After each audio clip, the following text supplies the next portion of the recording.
This episode is sponsored by CastLogix, which is for content creators and female founders who want a studio just like this. So if you want an in-home setup, you're starting a radio network, a media network, Christian Lee is your guy. You're going to want to talk to him. You can click the link in the show notes below because they do everything from literally filming in a studio just like this to setting up at home in studio spaces, build out with the furniture like this desk that I'm sitting on, which is beautiful, the mics, the wiring, the lighting, everything, all the way to YouTube production and audio engineering services. So click that link below and get in touch with Christian Lee. Welcome back to Literally First Class. I'm talking today about a topic that might be a little bit interesting because so much of what I have spent time talking about or what I see on the ethers of the internet is about doing things easy and reducing stress. And the truth is that business is inherently stressful. Life is inherently hard. And you're going to continue to come up against challenges because guess what? As you amplify your business, everything in your business gets amplified, even the problems, right? You have more customers, now you have more chargebacks, you have more clients, you have more nervous systems to serve. Everything is amplified when you elevate. And so I'm going to talk today about how you can actually use stress as your superpower because stress isn't going anywhere, right? School is busy with kids. Your partner is not listening again. There's dishes in the sink. The housekeeper didn't show up. Your nanny got sick. Another team person didn't work out. These are things that will continue to happen to you at all levels. And if you think that after you reach a certain level of success in your business or a certain, financial win, then honestly, it's not even real life. That's just not going to happen. So my goal is to help empower you to metabolize the stress that is there faster so that we can focus on two things, which is the goal of the nervous system work. Two things: agility and aliveness. The ability to be agile is not just in business, but it's also within your nervous system so that you can move through emotion, which is energy in motion. You can let go of things when they happen. You can move through setbacks, failure, and just keep moving, right? This is resilience, essentially. And then on the other side of that, there's a sense of aliveness, the ability to feel things, the ability to be with joy and calm and relaxation. Not saying that you're going to reduce all stress and it's going to be easy peasy lemon squeezy all the time, but that despite these things happening, you still feel like you have access to joy, to turning off, to unwinding with your partner, to being present with your kids, all of that. And so I want to empower you around stress being the superpower. So there are two kinds of stress. There is distress, right? This is the kind that makes you freeze, makes you procrastinate or spiral into overthinking. It overwhelms your nervous system and it keeps you stuck. Why? Because this is the opposite of agility in your nervous system. It's a fixed state. It's stuckness in the nervous system. Think people that hold grudges. Think people that are mad, that have a really hard time moving out of that energy. Think, again, a certain level of it doesn't take a lot to set them off. And then once they're set off, they stay there. So I want to help you move through that because that's not going to help you lead better. It's not going to help you move through things faster. It's just going to make things really sticky, right? That's distress. Then there's eustress. This is spelled EUSTRES. SS, right? This is the kind of stress that sharpens your focus, that speeds up decision making, that helps you perform at your best. And I'm going to give you a little story here that might illustrate this further. This isn't my story. I heard this story and I was like, oh my gosh, this is amazing.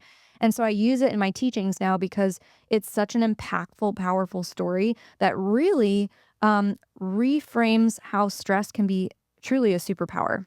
So when you think about a lobster, okay, I know you're like, how do we get from stress to lobsters? Just stick with me for a second. When you think about a lobster, you know that they have a hard shell, right? And you might be thinking about a lobster that's like the big kind in the grocery store with the claws, or in the restaurant, like as you're getting ready to enjoy a beautiful dinner and they've got the rubber bands on their claws and they're big, right? And they're huge. And because I don't know about you, but I haven't really just run into a lobster in the ocean. They tend to live on the ocean floor. So anyway, thinking of a lobster, it's got this hard shell, and it starts out much smaller than probably what you're seeing it before it ends up, unfortunately or fortunately, on our dinner plate. And in order for it to grow, it actually has to get to a certain level of discomfort, right? A certain level of stress. And so what happens is as this little soft body becomes too big for its shell, it gets very uncomfortable. It backs up into rocks or algae or seaweed or whatever, and it breaks free of this shell, right? And it has to, because it's in a very vulnerable state, be protected. And so it rebuilds its shell much bigger this time. Now, the other lesson here is that it builds a much bigger shell that it is not quite matching the size of, like knowing that it will be bigger at some point, right? And that's kind of like the path to healing, like the cycles of healing, or even making investments or moving your business forward, like actually moving the needle on it. What we see is that when you embody that next level, you're putting all your stuff in place, knowing that at some point that soft body is going to fill up the big shell, right? You don't say, oh, well, let me wait until I'm that size to then match the shell. You do everything in preparation toward and for that. So this lobster, once it's built the bigger shell, comes out and it eats and it lives and it exists, and then it grows again, and then it gets uncomfortable again. And the soft body is now too big for this shell that has become too small. So it backs up into the rocks, algae, and the seaweed, breaks free of the shell, builds another bigger shell, and so on and so forth. The cycle goes. But the lesson here is that it only grows under stress. Discomfort is the lever. Discomfort is the thing that causes it to then grow, right? It goes into its little hiding and, protection state, and then it comes back out emerged in this new bigger shell. So that's exactly what's happening when you are spending more time under pressure, more time under stress, and guess what? You're also moving through it easily or with more ease, right? Because it's not really easy, but with more ease. So high performers like you're things are going to be stressful, right? But this is about you not avoiding that stress. This is about you leveraging eustress to fuel success, right? Without tipping into burnout. And that's like the caveat. That's like the mastery part, right? And I talk all about the nervous system and a cup size. So we've got this window of tolerance, and I promise all this is going to make sense in a second here, but stick with me. We've got this cup size. Everyone has a cup. Somebody has a shot glass size, somebody has a mug size, somebody has this giant paper cup size that my coffee's in. And that is what we call your window of tolerance. It is what is tolerant within your window. And everybody has a unique size. So some people are more narrow, like the shot glass, and some people have a wider capacity, right? So whatever happens within that top to bottom of the cup, high highs and low lows, is going to determine how well you maneuver it. Now, somebody who's in a narrow state, who has that shot glass size nervous system, let's call it a narrow window of tolerance, it's not going to take much to set them off. And then once they do get set off, the cup's going to run over, and not the kind in a good way. It's not like my cup runneth over with love and all the great things. It's like, I'm losing my shit right now, right? So the littlest thing pings them, and then they stay stuck in that fixed state. And what's the goal? Agility. So we want to expand our cup, and we want to upgrade the size of our window of tolerance. This is exactly what happens when we expand your capacity. We are literally stretching and expanding your window of tolerance and your ability to be with more without losing your shit. So you expand the cup, and then maybe you upgrade to this size. Well, guess what? You can handle more high highs and more low lows without going outside the window of tolerance, without the cup running over, and without getting stuck in a fixed state. Because the fixed state happens when we're outside the window of tolerance. It's much harder to get back into it, aka regulation, right? We're talking about dysregulation and regulation in the nervous system. So stress is not the enemy. Stress is not the bad thing. It's how does your nervous system handle stress? Are you in distress or eustress? And what does your capacity look like with your unique window of tolerance? And by the way, this is the work we do inside the Apex Academy or in any of my one-on-one containers when we do the private mentorship. I was literally talking to somebody about this today, and she's like, oh my God, you are the woman I've prayed for. Like, I have been praying for, a mentor that does both the doing and the being, like someone that does business and the healing. And I was like, yeah, Hi, that's me. That's our somatic success method. So we do both the nervous system work where we are helping you create a positive relationship with stress, helping your body metabolize fluidly and with agility the stress that's in your system, the stress that's in your life, the stress that inherently comes with running a business and running a business that's growing fast and has more complex and unique challenges, right? As you grow beyond those seven-figure mark. And we're applying it to real life. Like, now what? What does this look like in motion? What does this look like in practice, like with my team and in conversations and, doing hard things? Like, how can I exercise that resiliency muscle? So, here's how we regulate it, right? Here's how we regulate stress so that it works for you, not against you. And you're going to train your body to recognize the difference, right? So, next time you start to feel that pressure or that stress where your cup feels like it's almost full, and I want you to just ask yourself, if I were to imagine on a scale of 1 to 10, whatever size your nervous system is, the shot glass, it doesn't matter. We're just talking about the window of tolerance. Is this tolerant to be with, this feeling? Is it tolerable? Right? And where am I on that scale of 1 to 10? If I'm at a 9 on a scale of 1 to 10, and 10 being my cup is full and it's about to like run the fuck over, we need to do something, right? We need to metabolize. We need to slow down. We need to notice that there is overwhelm or potential overwhelm that's going to happen in the nervous system. So, this can come up as anxiety, sleepless nights. Maybe you didn't recognize when it starts to get there. Maybe you're a little bit prickly. I see that a lot. Maybe it's hard to be present with your family. Maybe you notice you're just a little bit cranky, you're shorter. Maybe it feels like you have no time. You're constantly going from one thing to the next. So just notice some of those symptoms so that you can ask yourself those two questions, right? And again, is this tolerable to be with? Can I tolerate it? And where am I on a scale of 1 to 10 if 10 is like my cup like is overflowing? So then what do you do? Well, let's talk about like a strategy real quick. What you can do here is you can ask for some support. That's a really easy thing to do where we feel like I'm doing it all myself. I need to lean on some support. Let's say that's not an option. What can we do somatically?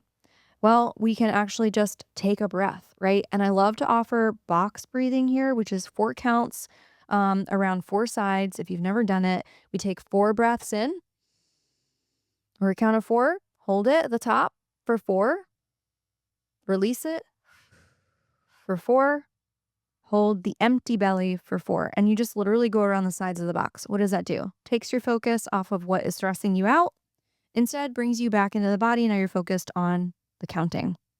They actually used to use that, I think it was in the Navy, which is amazing. So this is a really great way for you to just tune back into your body and turn your focus away from the stress. So that's using your breath to shift gears, right? And shallow breathing, for example, is a sign that you are in distress. Holding your breath, shortness of breath, noticing the shallowness of breath. I don't know if you've ever felt like that, but clients often come to me and they're like, it feels like I can't get a full breath. Like nothing's on my chest. I don't actually have asthma or anything. I just literally feel like I can't take a full breath. Life feels so heavy and so stressful right now. So, deep, slow exhales, like that box breathing, are going to signal safety to the nervous system, helping you turn this stress and alchemize it instead into a little bit of an edge. And then we want to expand your capacity instead of contract, right? We want to learn how to stay at that edge of discomfort, even though it's uncomfortable, and just notice that. We want to stay with that. Then we want to feel the relief on the other side of the breath, and then we want to feel the relief. That's the part that most people don't know. It's like, okay, well, I can be with hard things. And yes, this is tolerable.